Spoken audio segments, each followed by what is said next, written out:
আসসালামু আলাইকুম। আমাদের রান্নার রাজ্যে আপনাদের স্বাগতম। কেমন আছেন সবাই? আশা করছি আল্লাহর রহমতে অনেক ভালো আছেন। আজকে আপনাদের সাথে শেয়ার করতে চলেছি রাইস কুকারে মাত্র একটি ভাপা পিঠা তৈরি করেই সবাইকে অবাক করে দেয়া একটি রেসিপি। তো চলুন আজকের এই আকর্ষণীয় ভাপা পিঠা রেসিপি দেখে নেওয়া যাক। প্রথমে একটি মিক্সিং বোলের মধ্যে নিয়ে নিলাম 5 কাপ পরিমাণে শুকনো চালের গুঁড়া। এটা একেবারে শুকনো চাল না, ভেজা চাল শুকনো চাল মিক্স আর কি। তার সাথে দিয়ে দিলাম পরিমাণ মতো লবণ। লবণটা আপনাদের প্রয়োজন অনুযায়ী ব্যবহার করবেন। এবার লবণ আর চালের গুঁড়া খুব ভালো করে মিশিয়ে নেব। এবার এখানে অ্যাড করব দুধ। তো এখানে আমি গরুর দুধটা জাল করে ঘন করে নিয়েছি। আপনারা চাইলে এখানে পানি ব্যবহার করতে পারেন, তবে গরুর দুধটা ব্যবহার করলে অনেক বেশি টেস্ট আসবে। আবার চাইলে এখানে গুঁড়া দুধ গরম পানির সাথে মিক্স করে সেটাও দিতে পারেন, তবে দুধ যেন একেবারে ঠান্ডা হয় আর আগে থেকে জাল করে নিতে হবে। আর এই দুধ কোনোভাবে একবার ঢেলে দেওয়া যাবে না, অল্প অল্প করে দুধ মেশাতে হবে আর আস্তে আস্তে এই খামিরটা তৈরি করে ফেলতে হবে। একটা ঝুরঝুরা খামির হবে।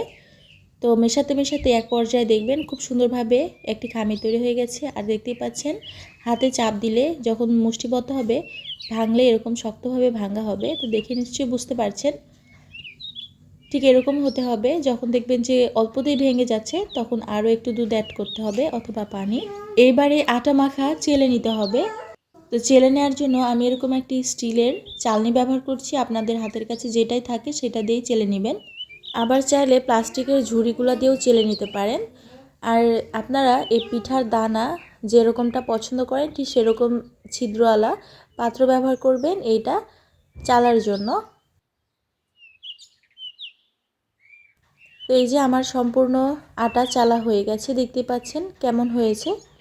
এবার পিঠা বানাতে চলে আসলাম।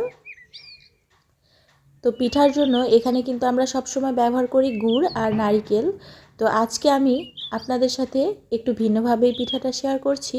এখানে আমি নারিকেল ও গুড়ের পুরটা ব্যবহার করব। আগে থেকে চুলায় আমি জাল করে নিয়েছি, তো ওই রেসিপিটা আর আপনাদের দেখালাম না, কারণ এই পুরটা আগে থেকেই তৈরি করা ছিল, যেটার ভিডিও আমি আর করিনি। তো দুই রকমের এখানে আমি পুর ব্যবহার করছি, একটা একটু বেশি গুড় দিয়ে জাল করে নেওয়া আর আরেকটা একটু কম গুড় দিয়ে করা, যেটা কালার দেখেই বুঝতে পারছেন আপনারা। তো প্রথমে এখানে আমি একটি পাত্র নিয়েছি, আপনাদের পছন্দ মতো বড় বা ছোট পাত্র ব্যবহার করতে পারেন। আমি যেহেতু একটা পিঠা তৈরি করব, এই জন্য বড় পাত্র ব্যবহার করছি। আপনারা চাইলে ছোট ছোট পিঠার পাত্র নিয়ে অনেকগুলো পিঠা বানিয়ে ফেলতে পারেন। তো এখানে আমি একটি পাত্র নিয়েছি, এর মধ্যে দিয়ে দিলাম প্রথমে আটা, তারপরে গুড় এবং নারিকেলের একটি ঝুরঝুরা লেয়ার দিয়ে দিলাম। এরপরে আবারও আটা দিয়ে আবারও বেশি করে গুড় দিয়ে যে নারিকেলের পুরটা তৈরি করেছিলাম সেটা দিয়ে দিলাম। আপনারা কিন্তু চাইলে এখানে গুঁড়া দুধ, কিশমিশ, বাদাম এগুলো দিতে পারেন, তাহলে শাহি ভাপা পিঠার একটা ফ্লেভার আসবে, যেটা খেতে অসম্ভব মজার হবে। আমার চ্যানেলে কিন্তু আরও কয়েকটি ভাপা পিঠার ভিডিও দেওয়া আছে, চাইলে আপনারা দেখে নিতে পারেন। আমি ডেসক্রিপশন বক্সে লিংক দিয়ে দিব। শাহি ভাপা পিঠার রেসিপি আছে, অসম্ভব মজার হয়, চাইলে ওইটাও দেখে নিতে পারেন। তো দেখতেই পাচ্ছেন আমার ভাপা পিঠা একেবারেই রেডি করা শেষ। এবার ভাপ দেওয়ার পালা।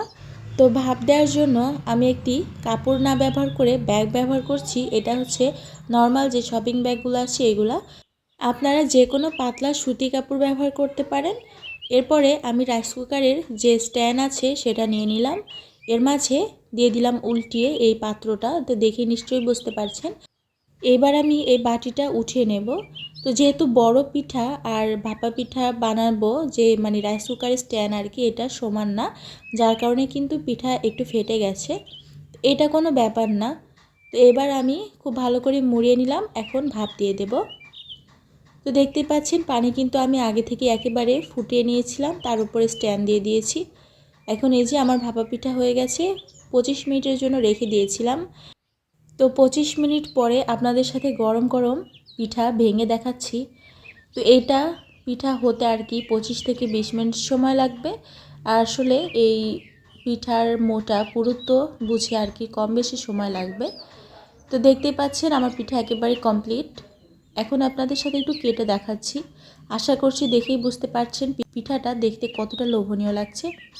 তো আজকের এই ভিডিওটি আপনাদের কাছে কেমন লাগলো অবশ্যই জানাবেন। আর আপনারা যদি এইভাবে পিঠা বানান সেটাও অবশ্যই কমেন্টস বক্সে জানাতে ভুলবেন না। আর যারা ভিডিওর একেবারে শেষ প্রান্তে চলে এসেছেন অথচ আমার চ্যানেলটি সাবস্ক্রাইব করেননি, প্লিজ চ্যানেলটি সাবস্ক্রাইব করে অল নোটিফিকেশন ক্লিক করে রাখবেন নতুন নতুন ভিডিও পাওয়ার জন্য। আর যারা অলরেডি সাবস্ক্রাইব করে পাশে আছেন তাদেরকে অসংখ্য ধন্যবাদ। আজকের ভিডিওটি আর বেশি বড় করছি না। সবাই ভালো থাকবেন, সুস্থ থাকবেন। আল্লাহ হাফেজ।